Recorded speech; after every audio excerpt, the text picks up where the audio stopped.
Love seeing how many people we have here.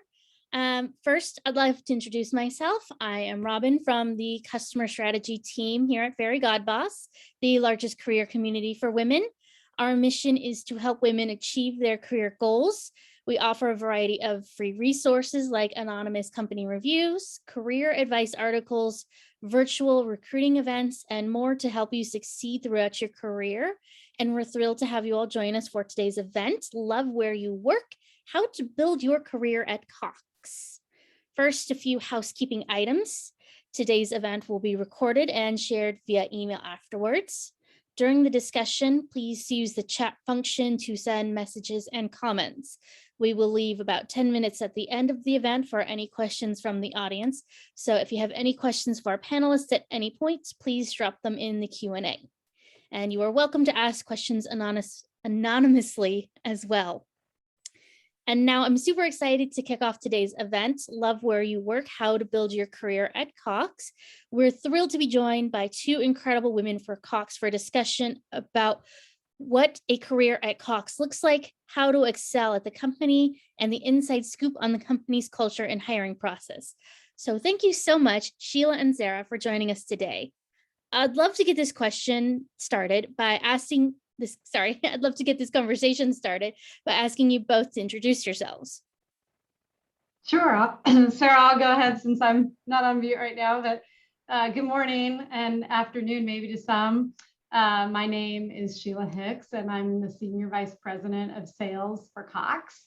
And I've been in the telecommunications industry most of my career, but I started in clothing retail right out of college, but just really quickly realized that the pay and the working hours in retail didn't suit me. So I moved over to selling cell phones in some of the first retail stores that ever opened, which ages me a little bit, and spent 12 years in the wireless industry before I moved to Cox 20 years ago.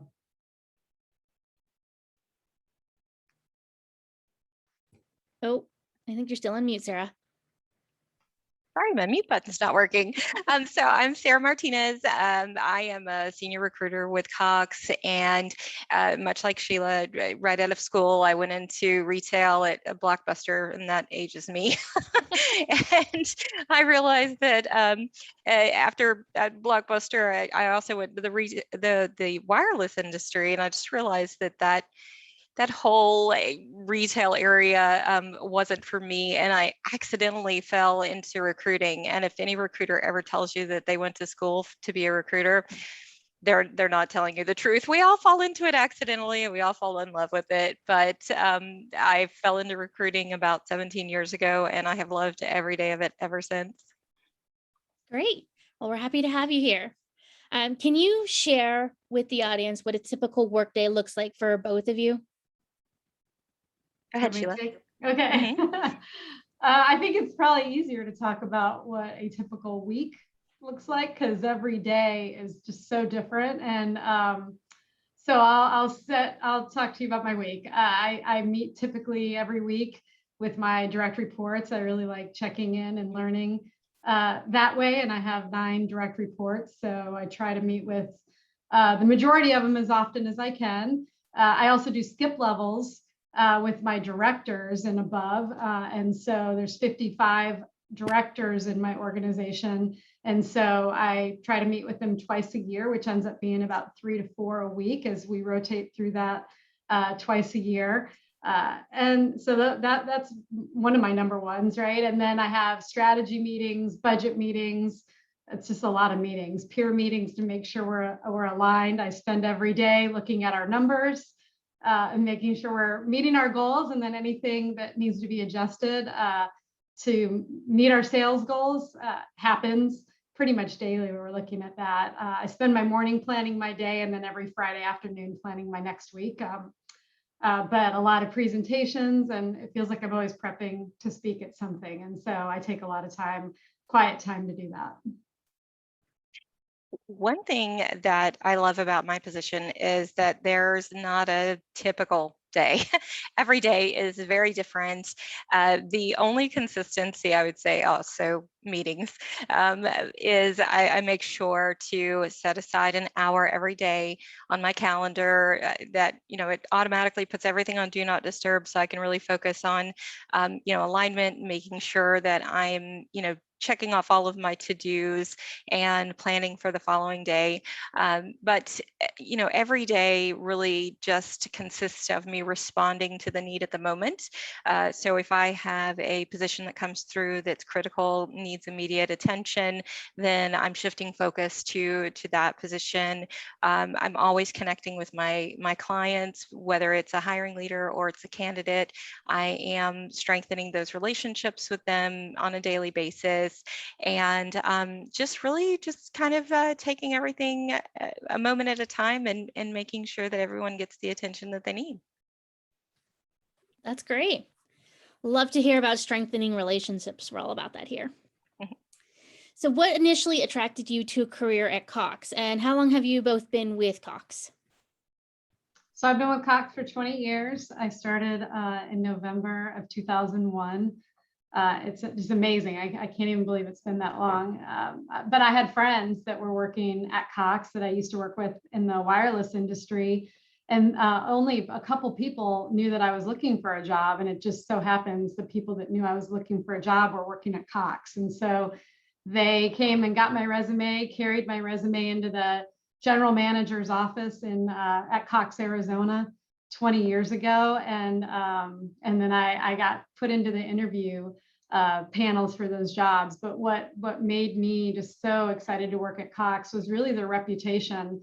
So I come out of Cox, Arizona. I worked there originally, grew up in Arizona, but just the culture, their reputation, the way that my friends and their reputation in the community I lived in was huge for me. Originally, I thought I would never leave Arizona. So a company that had a big base in Arizona interested me, but also, my old company that I worked for just did not align with my core values and my beliefs. And so it's just great that Cox does. And so that really was my North Star, to make sure I was working for a company that I could be my authentic self and it aligned with my beliefs and my core values. I was actually working at a staffing agency, and I was working with our local Cox office to supply them with temporary workers to fill their retail store needs. And I got to work very closely with the recruiting team at Cox, and it was a strong group of women, and they were so involved in my hiring practice to make sure that I was representing the Cox brand, even though I was working for another company. But they wanted to make sure that there was consistency, and that even though they were temporary workers coming on board, they were still part of the Cox family. And I just really respected their values and the company and just the model that they had. So as soon as an opportunity came open at Cox, I just slid right over into the position, and it's been the best career move that I've ever made. I'm actually in my 9th year and plan on having many more. So it's just been a great opportunity. That sounds incredible. Now, you've both held many different titles throughout your years at Cox. Can you share with us about your career progression at the company and what those growth experiences looked for you? Do you pitch yourself for the next role, or were you tapped on the shoulder? Sarah, you want me to go? Yes. I've been with Cox 20 years, so bear with me on this. This is probably the meat of what I'll talk about today. But I've just had this amazing career with Cox. I've had some zigzags where I've taken lateral moves. I've had some ups and downs, but I wouldn't change my career with Cox, and where I'm at today for anything. So, but sometimes you don't learn that lesson until after, and when you can look back. But I started my career with Cox in our Cox, Arizona region. I was the first VP of sales in the company that Cox had ever hired. Sales typically reported through customer care or marketing. And so I was the first sales leader when we started getting competition in the business. And so it was just amazing. So I was brought in to create this sales culture for the region in Cox, Arizona, put all the sales channels under one leader. And it's really where I and my team started to build the foundations that we use and operate under today. And I always knew that what we built in Arizona would just be great and work across the whole company. So based on our success there, we were the first division in the company to grow to $1 billion in the 5 years that I was in Arizona. And we had such great success that all the other regions started to hire sales VPs. And so I knew that we'd ultimately need leadership in Atlanta to coordinate all these crazy salespeople. So you don't want, you need some oversight. So I pitched myself to the COO at the time, which was Pat Esser, that became our president of our company. And I just said, hey, is Atlanta ready for me? Are we ready for sales leaders? And so when this job was created from scratch, and I had pitched myself before, even though it wasn't a job yet, I was in the mix, which is great when it eventually got written and created and then posted. So back in 2006, I was selected for this new role. And a side note, while I was interviewing, which is nuts, I met my husband, Bill, my future husband, through a mutual friend in Atlanta. And that's a whole nother story, but thank goodness I got a job in Atlanta, probably because I would have had to leave the company. And so thank goodness I didn't have to, because I was moving to Atlanta anyway. But I'll just give you a little bit of a quick version of my story in Atlanta. I got to work when I got to Atlanta and started creating all the foundation that I had created in Arizona. But I was head down getting my work done and really not telling my story. I wasn't building the right relationships. I mean, I had mentors, but, I really learned a difference between mentors and advocates. But I figured that since I've always been in sales, that my results would just speak for themselves like they always have been. So if I make my quota, do a great job, great things are going to happen for me. But a couple years into that job, we got a new SVP in Cox that was named. And so they ended up bringing in their own sales leader and demoted me. So I was at a vice president level. I was demoted. And so I had a pivotal moment in my career to prioritize what was important to me, my family, the company. And I always had this mission to evolve sales. And I always knew that we could make our organization just great. I believed in what we were doing. And so I put my differences aside based on one experience of a leader that is no longer with the company. And that leader was actually exited probably within 6 months of this happening. But it was just a great experience for me when you look back on it and you look into advice that mentors give you. You have a really, really long career window, and you likely will have many bosses and many things happen to you over that career window.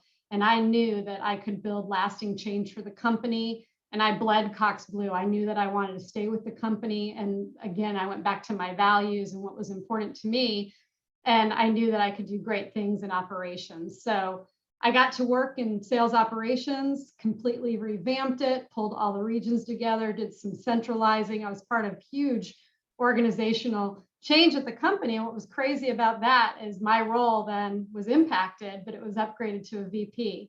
So I had an opportunity to interview then for the VP of sales operations, and I worked my butt off and got it. So I was promoted once again. I was one of the only people in company history that had been promoted to officer level twice. But sales operations was just amazing for me. I evolved it, was part of change, solving problems. So then I had this great opportunity to run our home life business, which is our home security, home automation business. And so I got to prove to the company, and that was 3 years ago, that I could run a company for them. And, it was just this huge pivotal point in my career. It was a lateral to go over and to run our home security business, but I got to report directly to our chief marketing and sales officer.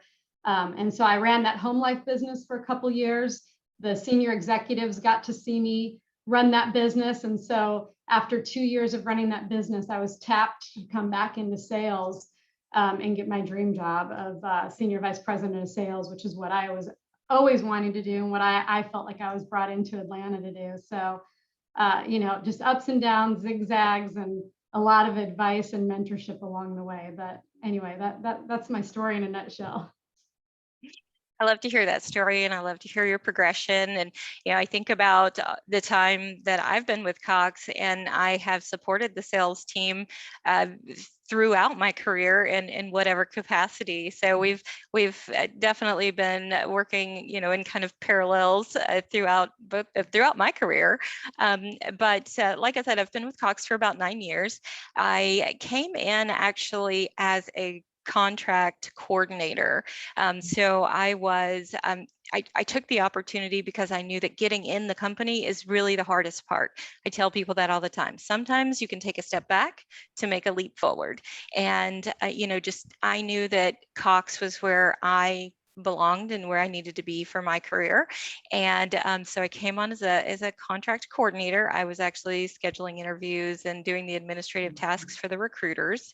And as soon as a full-time position with Cox as a recruiter became available, I went through the entire hiring process. It wasn't guaranteed. I had to really prove myself from the work that I had done as a coordinator. And then, during the interview process, I met with the recruiting leaders, and thankfully they thought I was the best candidate. So they brought me on board. And, having such an established career coming into the company, I really had, I really felt like I was just going to progress quickly, and that, my career would stand for itself.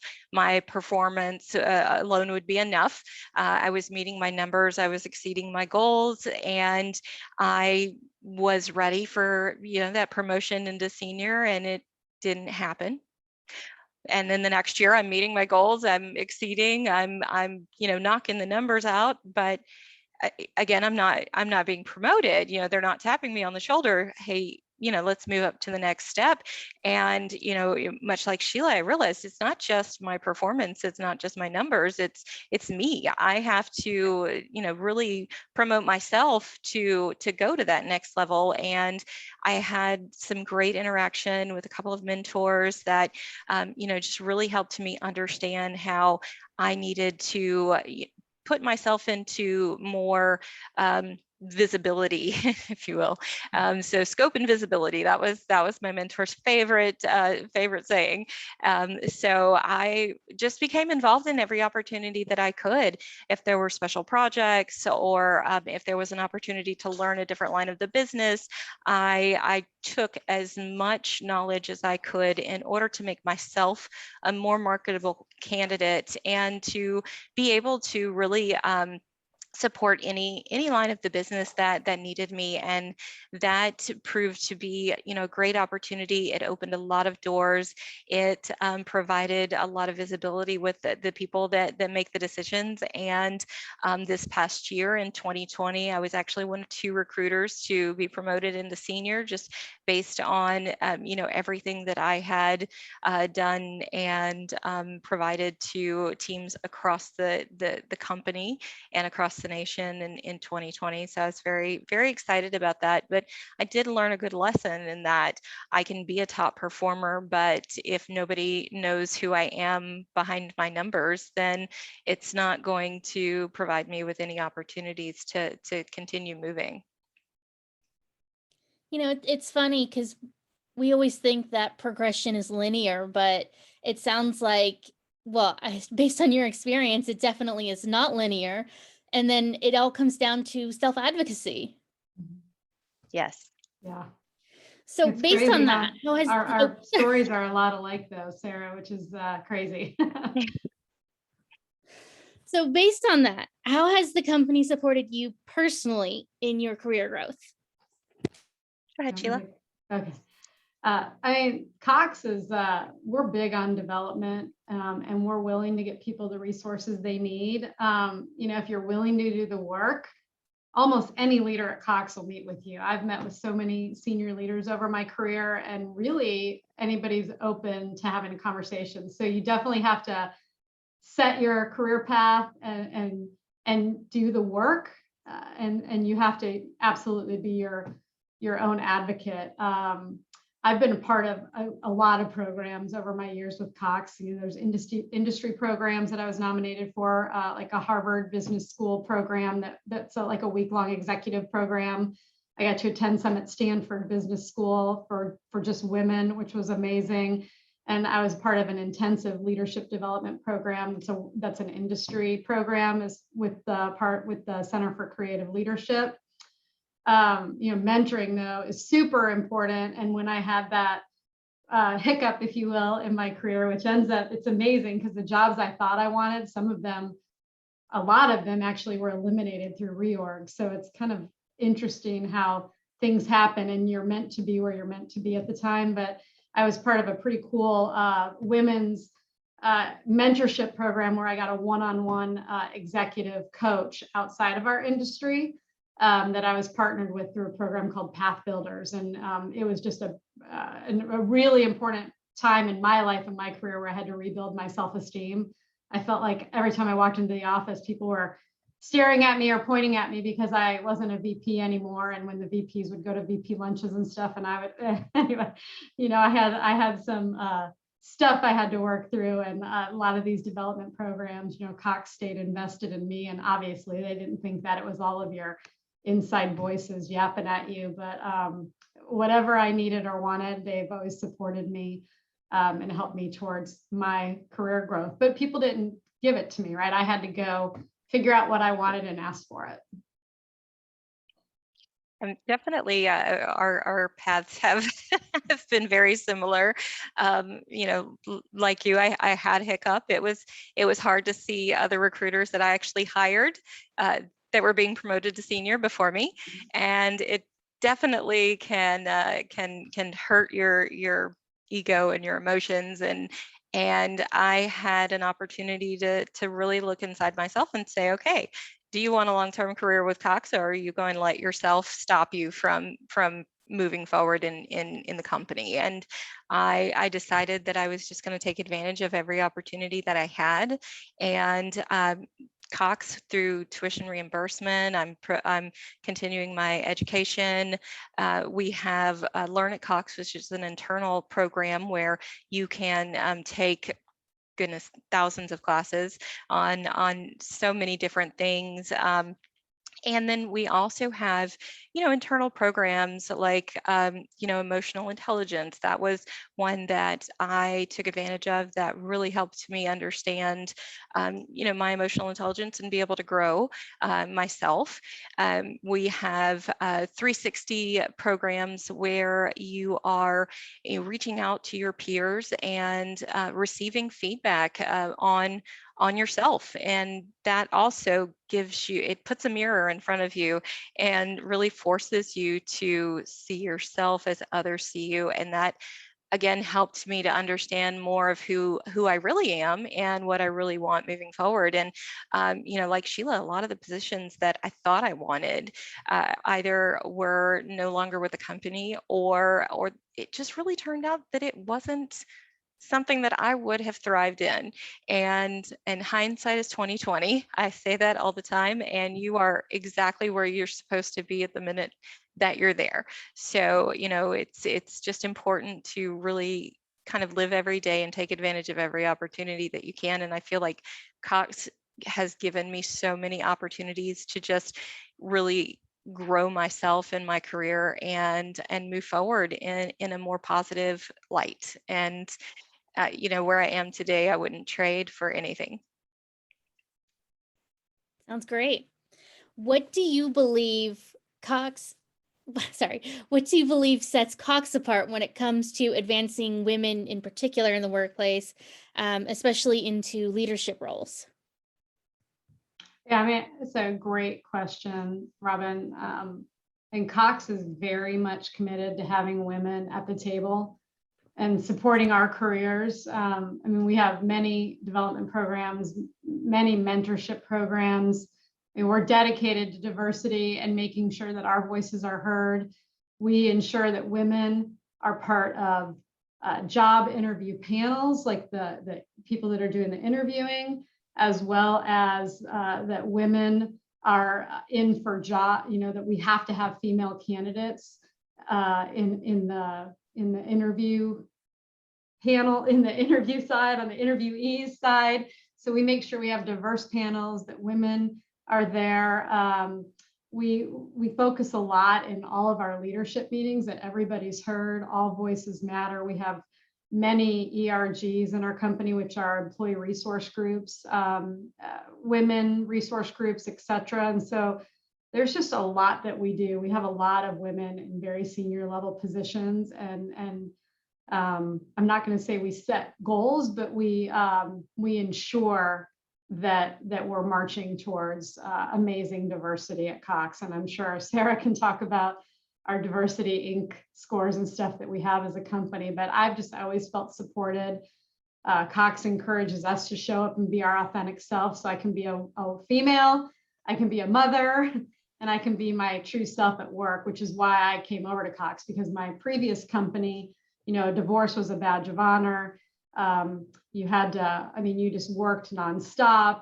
It was just, it didn't align to my moral compass and who I was. And it's so great to be a part of a company that supports women like that.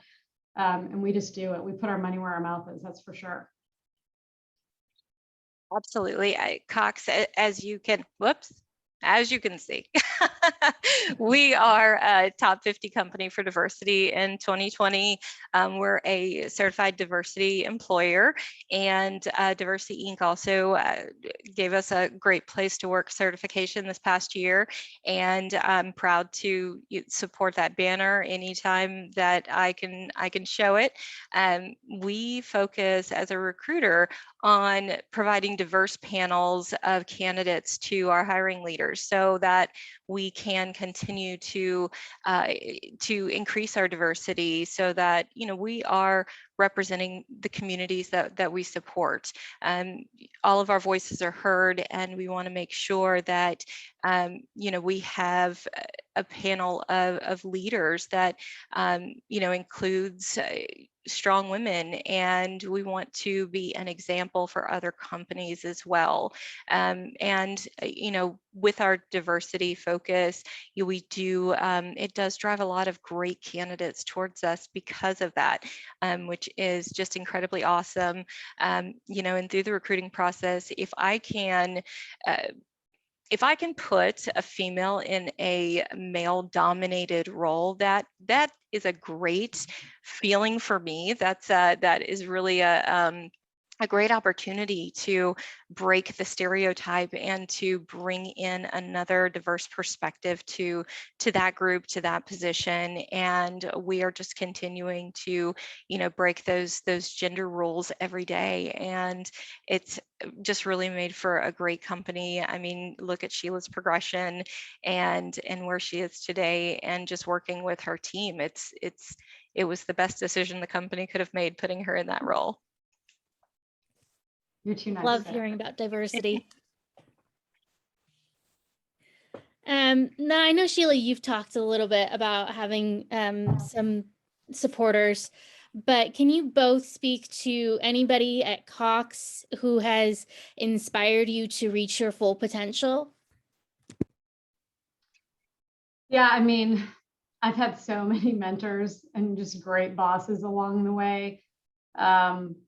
So it's tough to name one, but I got to tell you, my current boss that just got promoted, so Pat Esser that I said that I pitched my Atlanta role to, he's just retiring, which is crazy after 40 years with our company. And my boss, Mark Graytrax, just got promoted to be president of our company. So he's incoming president right now. But being able to report to him over the last 3 years and having him a part of the company for the last 10, it's just it's been an amazing experience, and it definitely changed my perspective about business, and just having a male role model like that that truly works very hard to help and change women, or not change us, probably came across wrong, but just help develop us, if you will. But what I've really learned about supporters and role models along the way is to have a male advocate. It's just such a tremendous help, just versus a male mentor, because oftentimes they're the ones in these positions with great influence. And so having male advocates know your story, what you're good at, what you want to be, like your career plan, if you will. So I would go to lunch with, I would target typically 2 to 3 people a year that I was building this, that I wanted to build an amazing relationship with, that got to know me better. And so I never wanted to go back to where I was head down working and people didn't know my story or my team's story. So I did it on behalf of my team first, because I didn't really be talking about myself. But there were certain people and certain advocates that have a lot of influence in the company that I started to get to know, and they'll meet with you, right? And so I tell them my career story, but really I would always ask them what I can do to make them successful and help them achieve their success. And that typically pays off in spades. I've had a couple of mentors that I've worked with to really help myself to understand who I am and really be a true part of the Cox culture. You know, I would say that coming from a rigid structured corporate background, that was the toughest thing for me to learn is the culture of Cox. It's very different. It's wonderful. It's sometimes can be a difficult transition though. So I've worked with a couple of people. My former leader, she transitioned to another department, but from having worked with me one-on-one, and then, you know, being outside of my direct leadership, she was really able to, you know, give me a perspective on me and help me understand, you know, who I am and where I want to go. She was able to connect me with other people in the company that gave me additional visibility, but also were able to, you know, help me further understand how I can, you know, really take the culture in.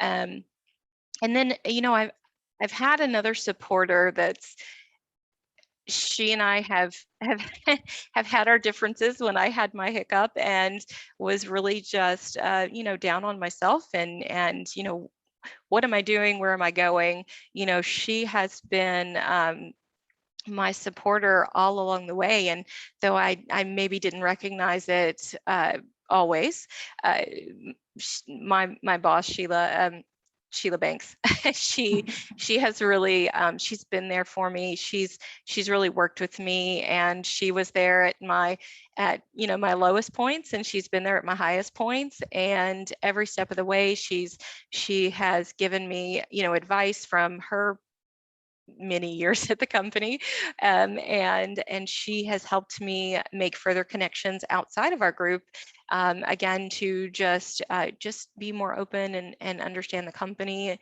And it has provided me with opportunities to show that I am a valuable asset in many different ways. You know, right now I'm working with compensation and payroll and HR and recruiting to redesign how our process looks from a shared human resources services perspective. It's a huge project. It's a huge undertaking, and I wouldn't have been part of that if it weren't for my leader. So it's been, you know, just wonderful to be a part of her team. And you know, she definitely has inspired me to reach my full potential, and I'm just really appreciative of her. Always love a good advocate, and knowing somebody's in your corner just makes it, I don't want to say easier, but definitely makes it easier to advocate for yourself, at least. Yes. Mm-hmm. All right, so let's talk about company culture and benefits. Sarah, can you speak to some of the benefits and perks that women can expect if they were to join Cox? Well, clearly career progression and growth opportunities. We have, again, you know, tuition reimbursement to help them continue their education if that's something that they would like. You know, for women in particular, you know, we also have, you know, great maternity leave, but we've also got paternity leave as well. So, you know, in cases like where the husband and wife both work for the company, which does happen often. We have a lot of great couples that work here, but you know, they both are encouraged to take time off to be with their new bundle of joy. Also, we have adoption assistance. So you know, the company will help pay for the adoption expenses for up to 2 children, I believe, per year, and that's just a wonderful perk. And you know, we also have implemented this past year. Work-life balance is important for anybody, whether you have, you know, children at home, or you are, you know, single. It's critical to have work-life balance. And in 2019, we implemented the flexible PTO process for exempt employees. So there's no minimums or maximums, provided that your position is being handled appropriately. Then you take the time off that you need to ensure that you have that work-life balance. And honestly, it's been such an amazing implementation. I speak to people often who just tell me, you know, how wonderful it's been and how it's really changed their outlook on the position, and it's changed their balance. And it's also a huge selling point for candidates that are looking to come on board with the company. That's great. You kind of touched on this a little bit, I think, earlier, but are there opportunities for flexible work, and how have you used them? So my answer would have been very different before COVID. When March 15th of 2020, the company said, everybody grab what you need to work from home and go home. And we have been home ever since. So it has really opened a lot of opportunities to have leadership see that many positions that they previously thought needed to be in the office face to face are successful at home. They're successful remote. I don't have to be in the same city or in the same office as my leader in order to, you know, be a successful person in my position. So there are many positions now that are being posted as remote opportunities, so they can sit in any Cox market across the country and be in a role that maybe reports to Atlanta. And I mean, that is huge. I sit in the field. I sit in Pensacola, Florida, and a lot of the opportunities that I had looked at throughout my career, I wasn't able to move forward with because they were in Atlanta, where our corporate offices are.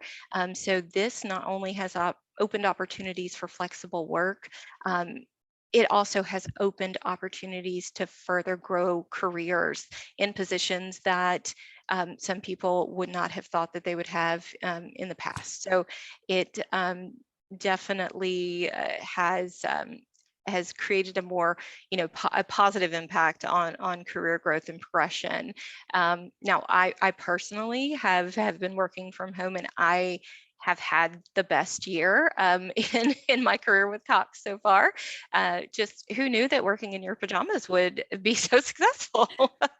I kid, but you know, just having the ability to be at home and, you know, have my workspace and my personal space that I can, you know, shut the door and work is over and I'm at home with my family.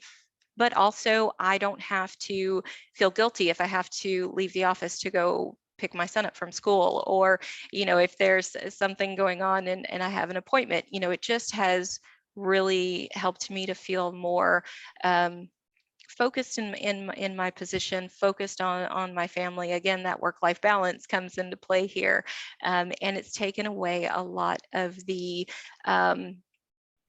negative feelings, I guess, or if you will, of having to, you know, leave the office and during the day to go handle something and come back. So, you know, I would say that the flexible work opportunities have been tremendous for me and for others. I'll just Yeah. underscore that, Sarah and Robyn, that we're continuing. So we have new team agreements, and the ways we're going to work as we go back. Our offices will start to open again in October, but the majority of us are only going to go in 1 to 2 days a week. And so we're carrying that forward. It's not just because we're home because of COVID now. We have revamped, and we were working on flexible work options before COVID. And the good thing is COVID gave us the ability to accelerate that. And so now we all have home offices, and it's amazing, right? I'm in sales. I should be in the office or on the road and traveling every week, which my predecessor did. But I don't have to be a road warrior like before. And maybe I can just hit the office 1 or 2 days a week for really good moments of connection in and around our culture, not just to sit in my office and take conference calls. So we have revamped our culture 100%. I mean, we're probably not going to get it totally right, because we're going to go back in October and say, oh, we might not have done that right, but we'll keep adjusting. But we definitely are making that happen, which is great, because traffic in Atlanta is horrible. So Yes. I'm from Los Angeles. I feel you on that front. Yeah. I sat in traffic for upwards of an hour and a half a day. If it was a good day, it would be 45 minutes. So that's the norm. And, if there was a wreck, you're an hour and 15 minutes, hour and a half. And so doing that twice a day. And so it's given me 3 hours back in my life. And that is a big deal. And then if I want to go in at 10 a.m. and avoid all that, like whatever works for our jobs, we can do, which is great. And a lot of companies are doing that, but we're making sure we do that as well. Now, I know Sarah touched on the work-life balance, but for you, Sheila, especially being that you were the road warrior, and I know that you did mention that you were going to go in probably 1 to 2 days a week, but how is this now affecting your work-life balance and your ability to be so flexible? Yeah, I think it's funny. I always tell people, work-life balance is tough. We work really hard. And so it's hard to balance. Everybody has a different definition of balance, right? And so for me, I always just try to be fully present based on what I'm doing. So if we're having dinner, we're having dinner. I'm not on my device. So when I'm doing that, I'm fully present. When I'm working, I'm fully present. I'm going to be happy that I don't have to travel every week anymore. That's tough, right? And so these traditional, because salespeople always did travel all the time, we've had an amazing opportunity to reimagine work and not do it the way our grandparents and parents did. So that's pretty awesome. But for me, because you're always busy, like I could be on my phone all the time. There's always something going on. I have more than 2,000 employees. There's always something happening. We have 110 retail locations. Something's always happening, but I just try to be present in that moment, unless there's like an emergency going on. I don't do work while I'm having dinner. There's sacred time. My son's 12 now, my youngest, and he still lets me lay in bed with him at night and cuddle with him in the morning. And so there's no work, I don't care what it is going to get in the way of that. That's been the amazing thing about COVID, is that I can do that before he's in high school and doesn't want to be near me. But I just try to make the most out of every moment, because you're always busy.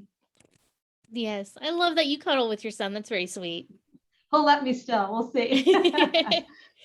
Just a reminder to our audience, go ahead and throw your questions into our Q&A section. We will get there in about 5 minutes. My time was flying. So let's talk about some hiring now, tips and inspiration. What skills or traits do you think are key for success at Cox? Sheila? I'll just go quick. I think being an authentic and transparent leader or employee, right? Authentic and transparent, we embrace it, which is great. Building relationships, Robyn, you mentioned that a minute ago, and having these joint and mutual wins versus it just being about you. We have a very collaborative environment. So I would say, if you want to go fast, go at it alone, right? But if you want to go far, it's better to do that with a team, and just really being agile and flexible, which is probably every job, every industry these days. And Sarah, can you speak to some of the open roles? I'm sure there's a lot, but just touch on some of them. Yeah, and I also will add to the skills or traits. I mean, flexibility. Flexibility and agility are probably the two most important traits to have. Just kind of flex with whatever, and to be open to change. Change is growth, and it happens often here. So we have open roles across the country. We right now have, I believe, 1,700 open positions that are posted. So to go individually, we would be here all day. But what I will say is that I encourage every one of you to go out and look at the positions that we have posted. Be open with your search, and don't necessarily put in too many keywords, because that will limit the things that you'll see. And our titles aren't necessarily indicative of the job. Read the job descriptions and really understand what the positions are, because you may see a project manager position, which is not something that you'd normally be interested in, but reading the job description, it may be project managing in a career area that you are focused on. And I just encourage everybody to really just be open with their job search. You can go to our website at coxenterprises.com and navigate to our careers page, where you can see testimonials from employees that talk about their positions, how they got there, and why they're still there. You can see our open positions. You can also join our talent community. That's another key piece if you are looking to come on board with Cox, is joining our talent community. And there you can sign up for job alerts that will send you an email the moment something's posted in the area of interest that you indicate.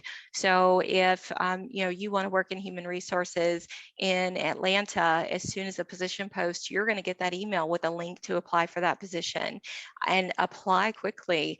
Positions are open for a minimum of 5 days, and after that they could close at any time. So first in, first reviewed, and the first opportunity to come on board with Cox.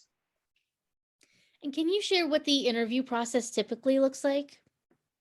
So, again, that's kind of an atypical process. Generally, after someone applies to a position, they'll be contacted by a recruiter, and they'll have an initial phone screen just to determine that they do meet the minimum qualifications of the position, and really to kind of know and understand that candidate, what they're looking for, what they're wanting out of their career, to make sure not only that they're the best fit for the position, but that position's a best fit for them, because it's really, a marriage. When you bring someone in, you want to make sure that it's a position that's going to be fulfilling for them, so that they will continue to, do their best and give their best to the position, and, receive all the benefits of being, a long-term employee with Cox. So after they've been vetted by the recruiter, then they will go through ideally one panel interview with the hiring leader and a diverse panel. So the hiring leader and typically peers, or even their leader. So 2 to 3 people in a panel. Right now, of course, all of our interviews are through a video process through Teams. When we go back to the office, then we will be looking at potentially bringing in candidates in person, but the video conferencing has really been amazing, and enabled quicker interview processes. But ideally, it's one interview with 2 to 3 diverse panelists and the hiring manager. There are times where, especially with our leadership roles, they will go through additional panel interviews with other leaders, just to determine that they are the best fit for the position. Again, we want to make one hire and make the right hire. So I would say in a typical situation, 1, maybe 2 panels. There are atypical times where it's maybe 3, but that's not as frequent. Okay. Any advice on what candidates can do to make their applications or their interview stand out? Have a good resume. a lot of people are putting pictures on their resumes. That's not necessarily important. I want to know, who you are and what you've done. Spell check is important, but having a good resume. And when you apply, we do have it's called parsing. You can upload your resume and it'll pull your information over and automatically fill in the fields. But it's technology. It's not 100%.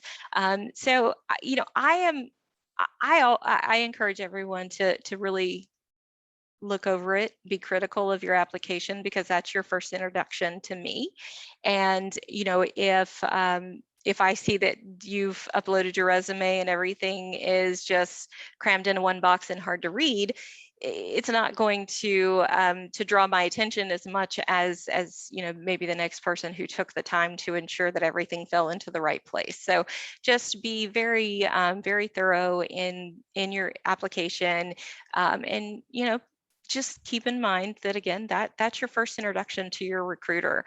So your application and your resume represents you, and make sure that it's reflective of you. Sheila, do you have anything to add to that? I would just add on the resume side, make sure you have accomplishments in there and value associated to any of them.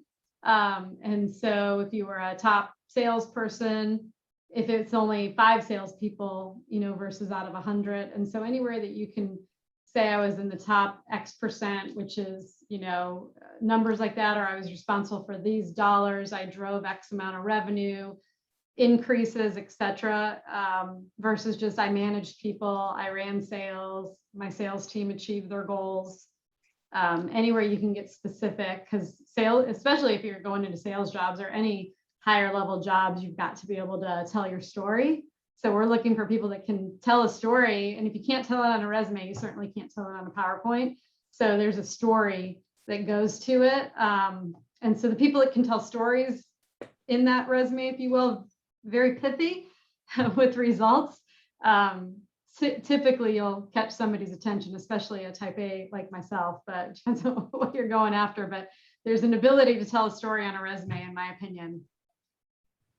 That's Yes, great advice. absolutely. Okay, so we have a couple of interview questions here, or questions about the interview. Troy wants to know, you already answered about the interview structure, but how long does it take to typically land a job with Cox? I would say 45 days is our goal to fill a non-exempt position, and 60 days for an exempt position. Now that's from the day that it opens till the day it closes. So it depends on what point of that period you've applied. I would say, just realistically, with the interview process, the recruiter process, and the background and drug screen, I would say 5 to 6 weeks is probably a reasonable time frame. We do bring on new employees every 2 weeks, so there are times where they've cleared background, but it falls in that 2-week period, so it just kind of adds on. But I would say 5 to 6 weeks is a reasonable expectation. Okay. And what is Ashley would not like to know, what instances have you seen 3 interviews, and what reasons are there for the number of rounds? I would say the 3 interviews have been for more of leadership roles, high-level leadership roles, or leadership roles into a position that is unique. So I do have an account manager position out in Arizona that deals with our third-party vendors, and this is a new group of vendors. We're bringing on new relationships. So it's very critical for this person to be able to quickly and thoroughly develop relationships with people that are coming on board, maybe be able to put out fires. And so in that situation, we did have 3 interviews, and the first panel was peers. The second panel was the person that would be their leader, along with 2 of their peers, and then their leader wanted to do the final interview between the final 2 candidates to just really ensure that they were making the best possible decision, because not only did that impact, Cox, but it also impacted our retail vendors that were coming on board. So, that's just a very unique situation, but more high level leaders, I would say, are the 3 rounds. Okay, we have time for 1, maybe 2 more questions if we make it quick. I love this question. What is one piece of advice you would want to share with your younger self? Go for it. I'll take it. I would say, I mean, don't take life and work so seriously. You have a really long career window, so things that get you really upset in the moment typically will be gone, and leadership changes over in companies a lot. So people that knew me when I was having challenging times are way long gone. I mean, they've been gone for years. And then just be authentic. Be your authentic self. Make sure you work for a company that you can be yourself, truly your authentic self, and somebody and a company that embraces who you are. You take every opportunity, shoot for the moon, because you'll land in the stars, and just, go for it. Be adventurous and be authentic, and take every opportunity that you can to continue learning. Okay. Last question, we'll squeeze it in real quick. Here at Fairy God Boss, we have a tradition. We have seen that women do not feel comfortable enough bragging or taking ownership of the amazing things that they have achieved. Would you be willing to role model for us and brag about some of your accomplishments, either personally or professionally? Go ahead, I mean, Sheila. I talked about this earlier.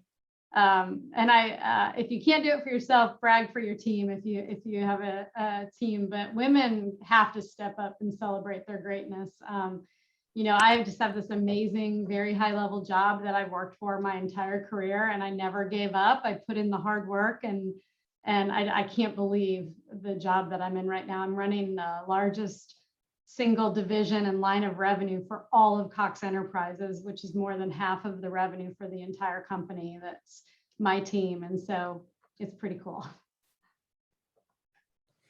Well, ladies, thank you so much for joining us. If you are interested in Cox, you can, Ashley has kindly provided the link for us to see their job openings. So thank you once again to Sarah and Sheila for joining us. This was a great webinar. Thank you for the opportunity.